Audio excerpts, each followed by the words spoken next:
What's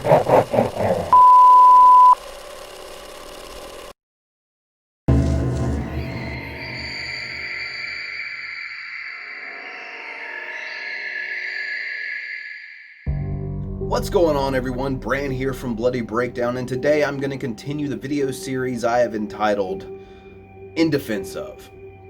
Basically a video series where I take, it could be anything from the horror film community that generally the community takes a big shit on, and I defend it.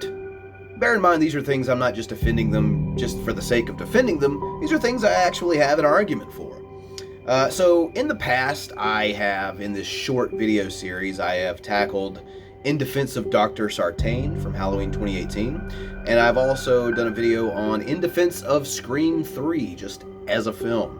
Today I'm going to be talking about another film that I think gets a lot of shit. It is a part of a big franchise as well, and that is, if you can't tell by the title and thumbnail, today I'm going to be defending Jason Goes to Hell. So it was a little interesting because I went through phases.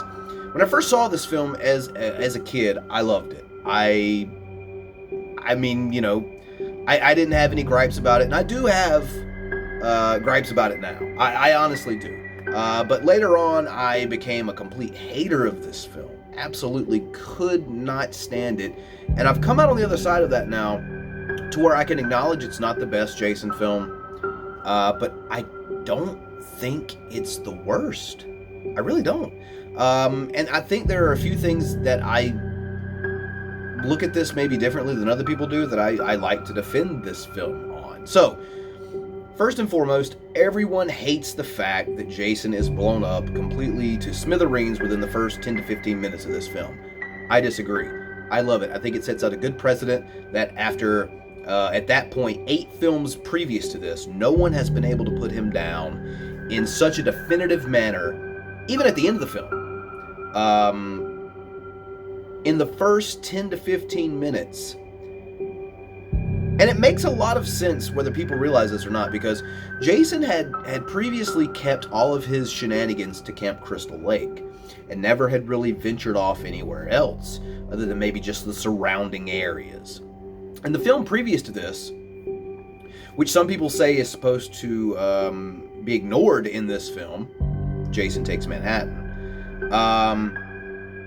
the FBI is there. Now, how does that happen all of a sudden? Because a lot of people have questions about that. Well, in my opinion, I don't think the film previous to this, Jason Takes Manhattan, is to be ignored, to be perfectly honest with you. Because I think that if you look at the series, like I said, he's always been around the same area, with the exception of Jason Takes Manhattan. He goes to one of the biggest cities, one of the biggest areas in the entire world, and the next thing you know, the FBI is up his ass. That's no coincidence. I think that was actually well done. I think it made sense, and I liked it.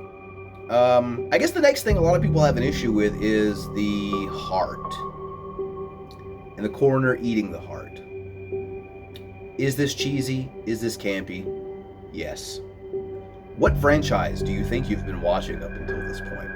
Why is it that all of a sudden, around Jason Goes to Hell, and maybe some in Jason Takes Manhattan, I see people really start shitting on the franchise around that one. Why is it all of a sudden we can't be campy anymore in a Friday the 13th film? Why does everything have to make sense now? Has anything really made sense up until this point? I mean, the timeline alone is utter garbage. Makes no sense. And I'm not shitting on these films. I'm just being honest. I enjoy them for what they are. But let's be honest, they're not good films. They're enjoyable. They're fun. They have amazing replay value. They never get old. But as far as, like, quality filmmaking, I mean, come on, whatever. Especially some of these, more so than others. I just don't understand why people get so, I don't know, why people's buttholes pucker a little extra tight when it comes to certain entries, especially this one. My thing on that is, yeah, it's stupid, but a lot of things in this franchise are stupid. This franchise is meant for a good time. That's really what it's meant to do. Have a good time enjoying these campy films. And, people talk about Jason moving from body to body and the expanding of his mythos or whatever. I mean, we're at part 9 by this point. Do you guys really want to see the exact same Jason movie every single time they make one? Some kids go out into the woods near a lake, they smoke some pot or drink or fuck, and then they die. It's a good formula. It works. But, I mean, to do it in the same franchise every single time and not change anything, I think is... what is this? How does the saying go? To repeat the same action over and over is the definition of insanity. I mean, after a while, you kind of have to agree with that, which is why I kind of have a special place in my heart for films like Halloween 6: The Curse of Michael Myers. I mean, eventually, you kind of have to do something different. You kind of have to go in a different direction. And whether it works or not, I'll give you credit for at least trying and at least having the balls to break formula. Try something new, see if it works, explore the mythology behind the character, and I think that Jason Goes to Hell does that. Does it do it particularly well? It could have definitely been worse. It could have definitely been better. But at the same time, I just really don't see why the film gets so much hate over an attempt to give you something different and an attempt to explore the character more. If you don't want to know more about the character, you're probably one of these people that was cool to peace out in the franchise after the first or second one. Maybe the third or fourth, since we're talking about this particular franchise. But yeah, I mean, I really think that people are a little too harsh on this film. And I think if you're gonna do that, you kind of have to apply it across the board and be harsh with a lot of the other things in the franchise that make absolutely no fucking sense. I mean, I think it was Friday 4 where there's a guy there who's been looking for his sister, who I believe was Sandra. And, the appearance and the way he talks and, just the character in general, you'd think he'd have been looking for Sandra for years. But in the timeline of the film, it's only been like 2 or 3 days.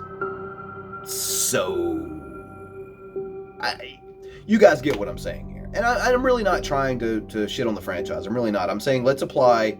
If you're going to apply that kind of logic, you kind of have to do it across the board and not just to the films you don't like and coddle the ones that you do like. Also, Jason Going to Hell at the end of the movie is, for the early 90s, pretty well done as far as the graphics and... I guess I should say, just the way they executed that scene. I think it was well done. I don't really have any kind of issue with that. I know some people, have their issues with that. I don't think that's a really big thing to latch on to be honest with you. I will say the character of Creighton Duke should have definitely been explored more, and I would love to see that happen in the future. I think there's a 0.0% chance of that happening, but I'd love to see it. I think if this movie really drops the ball, in my opinion, on anything, it's give us more Creighton Duke. Like, what was his connection with Jason? Like, I've heard some of the stories and stuff coming from comics and whatnot, but to not put any of that in the film, I think, was a little bit... It was doing it definitely a disservice, as far as I'm concerned. But I really liked his character. I really enjoyed his character, and I think that more of him would have been better for the film. As far as the, going into the family of Jason and whatnot, once again, I think that kind of goes on to the digging into the mythology. I know some people have an issue with that. I think I've pretty much already covered that. I think overall, if I can just really sum this up at the end of the day, the film is not very different than what we've seen from a lot of other franchises, like I just mentioned earlier with Halloween 6, or I'll say Freddy's Dead, that went more into the mythology, the backstory, the dream demons, his daughter. I think every franchise has that film where they go, okay, we've done this enough. The same formula. It's not as successful as it once was, so let's try something different. And like I said earlier, a lot of people aren't big fans of Jason Takes Manhattan. And I think that was really one of the first films in the franchise that was like, oh, let's do something a little different.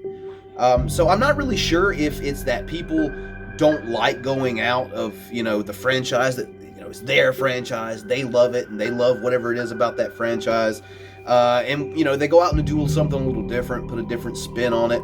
I think that could honestly be the same reason that people don't like Book of Shadows, Blair Witch 2. Once again, I used to hate that movie, but the more I look at what it was supposed to be and kind of piece it together in my mind on what we have, I've kind of gained more of an appreciation for it. It was different from the original completely, and if you look at what the director was trying to do with it, which I believe was Berlinger, if I'm not mistaken, it's actually a really good idea. And had the studio not fucked it up, I think it would have translated onto film a lot better. Would love to see a director's cut of that one. But yeah, maybe that could go for all of these. I mean, Halloween 6 had that producer's cut. There's no telling how many of these type of sequels are out there that were vastly different before the studios and whatnot get their hands all over it. So I want to know what you all think about this. Let me know your thoughts on Jason Goes to Hell. Have some of my opinions or thoughts swayed you at all in any shape, way, form, or fashion to possibly enjoying this film a little bit more?